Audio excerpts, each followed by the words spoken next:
اليوم رايحين على مطار بروكسل زافنتم. صار لي زمان ما صورت لكم بس كنت مشغول، كانوا اهلي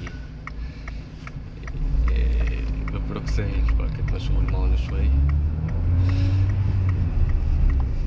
هلا رايحين نوصل على المطار ومنه برجيكم مطار بروكسل شو وضعه كمان. يلا خليكم معنا على الطريق. لساتنا نحن بقلب بروكسل، هون نحن قريبين من السفارة السورية.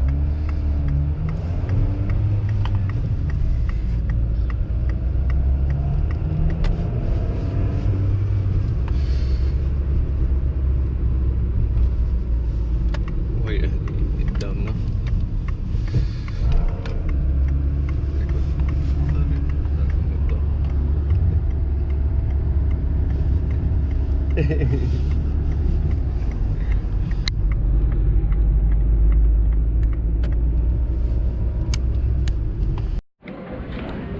وهي نحن هلا بمطار بروكسل، مطار زافنتم.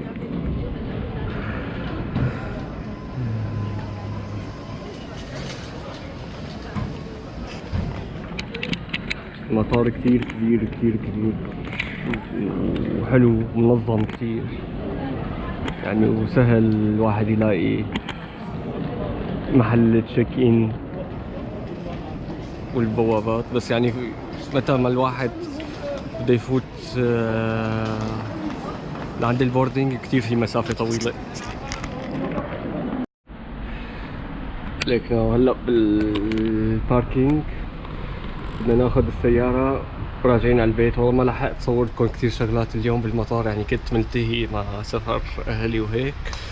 يلا بس هي يعني عندكم فكرة صغيرة عن المطار. يلا باي باي.